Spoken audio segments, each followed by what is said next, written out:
Would love to know what skills or experiences Indra would suggest as essential for future leaders. Oh, great question.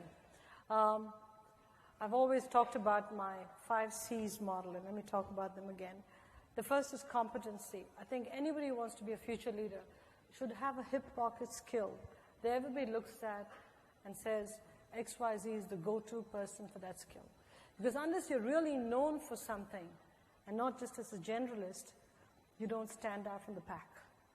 But in order to be competent at something, you've got to be a lifelong student, because you've got to constantly refine your knowledge of that subject so that you remain ahead and abreast of everything that goes on in that field first. The second, I'd say, is courage and confidence. It's a pair. You can be very, very competent, but if you're not willing to speak out, if you're not willing to have the confidence based on your knowledge, what's the point, right? You just roll over. So courage and confidence are very important. The third is communication skills. You cannot overinvest in communication skills, written and oral communications, because as a leader, you constantly have to mobilize the troops. I can tell you when I first came to the United States, I used to debate and I used to be on debating teams, but I used to speak so fast because culturally I grew up in an environment where people spoke very fast.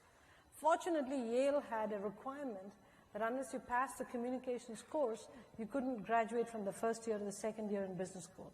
I flunked the first time I took the communications course. So over summer, I took it again, which was the best thing that happened because I learned to sync my brain with my output from my mouth, and so I started to slow down what I was saying. Huge difference. So I'd encourage all of you, invest in communication skills, critically important. The fourth skill I'd say is consistency. It's important that leaders are consistent. You can change your mind, but change your mind against a consistent framework, because if you're not consistent, people are always second guessing what you're doing. So be consistent. And the last skill is your compass. Integrity is critical in this job. You can be competent, you can be courageous, have confidence, be a great communicator, be consistent. But if you don't have integrity, that compass doesn't point true north, everything comes crashing down, as we've seen in recent times. So again, it's the 5C model, and that's what I've operated against for all my life.